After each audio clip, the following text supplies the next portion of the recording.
12월 30일 월요일, 오늘 10% 이상 급등한 종목과 그 이유에 대해서 알아보겠습니다. 오늘 장은 오후 4시 키움증권 기준으로 코스피 지수는 0.22% 하락한 2399.49포인트로 마감했습니다. 외국인은 매도, 기관은 매수로 임한 가운데 개인은 매도로 대응했네요. 오늘 코스피 거래 대금은 5조 원입니다. 한편 코스닥 지수는 1.83% 상승한 678.19포인트로 마감했습니다. 외국인과 기관은 매수로 임한 가운데 개인은 매도로 대응했습니다. 오늘 코스닥 거래 대금은 4조 원입니다. 그럼 본격적으로 오늘의 급등 종목들을 살펴볼게요. 오늘 10% 이상 급등한 종목은 총 42종목으로 코스피에서는 8종목, 코스닥에서는 34종목이 나왔습니다. 이 중 상한가 종목은 오리엔트 바이오, 유니크스트, RS 오토메이션, QSI, 셀러메드, 에코아이 6종목이고요. 오늘 하한가 종목은 없었습니다. 총 42개의 급등 종목 중 상위 30개 종목들을 테마별로 묶어보니 7개 테마로 나눠볼 수 있었어요. 그 외 나머지는 개별 이슈로 오른 종목들인데요. 먼저 1번 로봇 테마입니다. 엔비디아가 차세대 성장 동력으로 로봇 분야를 주목하고 있다는 소식입니다. 외신에 따르면 엔비디아는 내년 상반기 중으로 휴머노이드 로봇용 소형 컴퓨터의 최신 버전인 제슨 토르를 출시할 예정이라고 하는데요. 엔비디아는 AI 로봇에 들어가는 반도체부터 로봇 훈련에 사용되는 소프트웨어까지 전체적인 솔루션 공급을 통해 다가오는 로봇 시대에서 선도적인 플랫폼으로 자리매김하는 것이 목표라고 전해졌어요. 엔비디아의 로봇 부문 부사장인 빅프 텔러는 챗GPT가 출시된 이후 AI 산업이 급성장했던 것처럼 로봇 부문에서도 챗GPT 순간을 눈앞에 두고 있다고 언급했는데요. 이 같은 소식 속 조선소가 로봇업계에서 새로운 시장으로 떠오르고 있다는 소식과 오픈 AI가 자체 휴머노이드 로봇 개발을 논의 중이라는 소식도 지속 이슈로 작용되면서 로봇 관련주들이 상승세를 이어갔습니다. 이 중에서도 유니퀘스트는 엔비디아의 국내 파트너사로서 제슨 모듈과 개발자 키트의 전체 라인업을 국내에 공급 중이라는 사실이 부각되며 상한가로 마감해 주었네요. 다음은 이번 양자암호 테마입니다. 오늘 양자암호 테마와 관련하여 특별한 호재가 있던 것은 아니었습니다. 다만 구글이 양자 컴퓨터 칩인 윌로우를 공개한 가운데 트럼프 2기 정부가 양자 컴퓨팅 산업을 육성할 것이라는 기대감이 지속되면서 미국의 양자 컴퓨팅 기업들이 강세를 이어가고 있는데요. 이 같은 훈풍이 국내 양자암호 관련주들에게도 전해지면서 관련주들이 상승세를 이어가고 있습니다. 최근 중국 연구진도 새로운 양자 컴퓨터 칩인 쭈충즈 3.0을 공개한 가운데 양자 컴퓨팅 기술을 둘러싼 미중 경쟁도 격화될 것으로 전망되고 있는데요. 앞서 바이든 정부는 내년부터 중국을 대상으로 최첨단 기술 투자를 통제할 예정이라고 밝힌 바 있으며 여기에는 양자암호 기술도 포함된다고 알려졌습니다. 한편 과기부는 지난주 금요일 날 양자정보 기술 분야의 국가표준을 제정했다고 밝혔는데요. 이번 국가표준을 통해 상용화에 필수적인 기술 기반을 체계화했으며 국내 양자 기업들의 기술 상용화와 글로벌 시장 진출을 지원할 방침이라고 밝혔습니다. 이 같은 소식들이 지속 호재로 작용되면서 양자암호 관련주들이 상승세를 이어가 주었네요. 다음은 3번 이재명 테마입니다. 초기 대선 기대감이 이어지는 가운데 공수처와 경찰 등으로 구성된 공조수사본부가 윤 대통령에 대한 체포영장을 청구했다고 밝혔습니다. 공수처는 내란 우두머리와 직권남용 권리행사 방해 혐의로 윤 대통령에게 3차례 출석을 요구했지만 윤 대통령은 아무런 대응 없이 출석하지 않았다고 밝혔는데요. 현직 대통령에 대한 체포영장 청구가 이뤄진 것은 처음입니다. 한편 금요일 장마감 후에는 국회에서 한덕수 대통령 권한대행 국무총리에 대한 탄핵안이 가결됐다는 소식도 전해진 바 있는데요.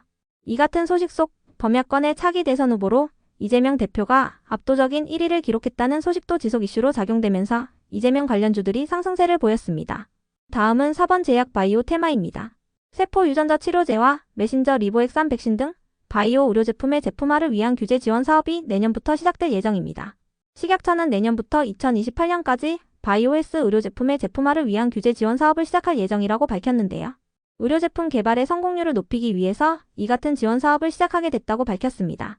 한편 내년 2월부터는 첨단 재생의료 및 첨단 바이오 의약품 안전 및 지원에 관한 법률의 개정안도 본격적으로 시행될 예정인데요.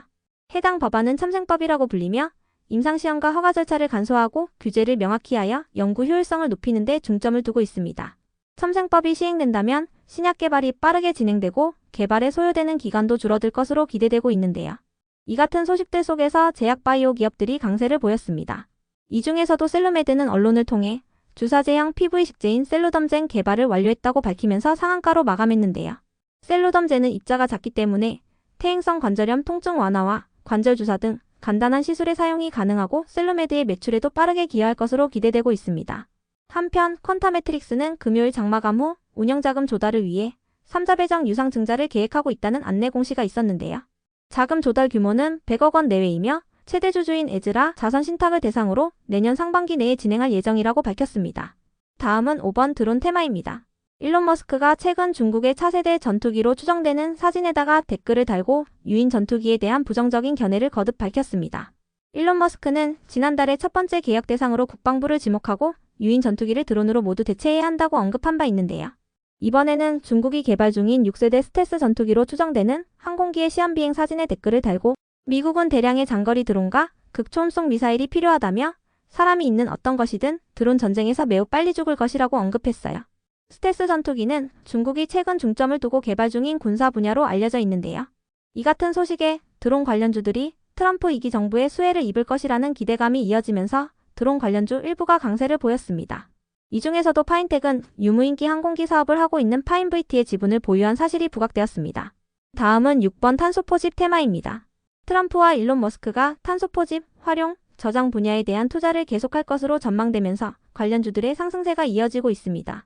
언론에 따르면 글로벌 탄소 포집 저장 사업이 새해 들어서 본궤도에 오르기 시작할 것이라고 전해졌는데요. 특히 탄소 포집 저장에 필수적인 액화 이산화탄소 운반선 시장이 개화된다면 한국 조선 기업들에게 기회가 될 것으로 전망되고 있습니다. SK이노베이션 ENS는 내년 3분기부터 호주에서 저탄소 액화 천연가스를 생산할 예정이며 탄소 포집을 통해 저탄소 LNG를 확보하고 포집한 탄소는 인근 바이온단 폐가스전에 저장할 계획이라고 알려졌는데요. 노르웨이와 영국 등에서도 탄소 포집 저장 프로젝트에 대한 승인을 진행하는 등 투자를 이어나가고 있습니다. 이 같은 소식들 속에서 탄소 포집 관련 사업을 하고 있는 기업들이 지속 주목받는 모습이었네요. 다음은 7번 한동훈 테마입니다.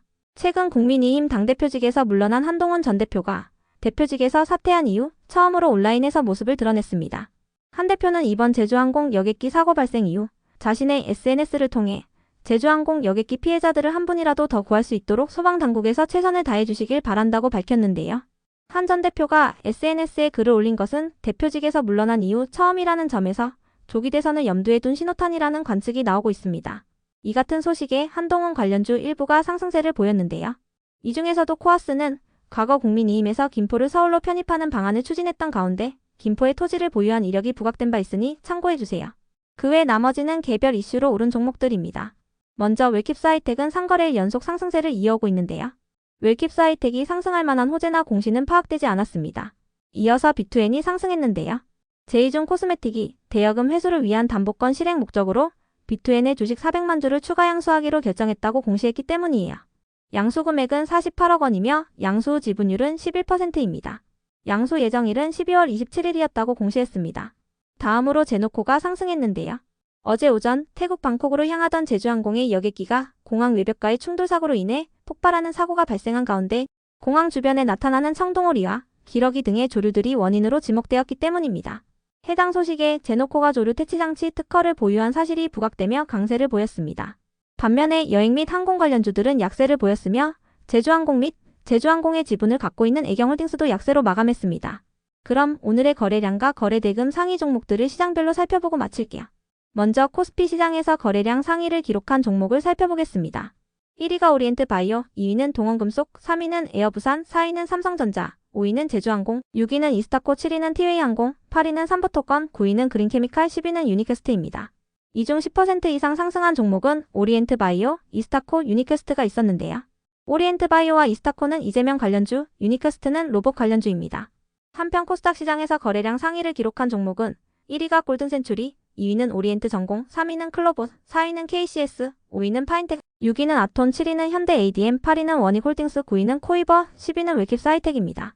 이 중 10% 이상 상승한 종목은 오리엔트 전공, KCS, 파인텍, 원익홀딩스, 코이버, 웰킵스 하이텍입니다.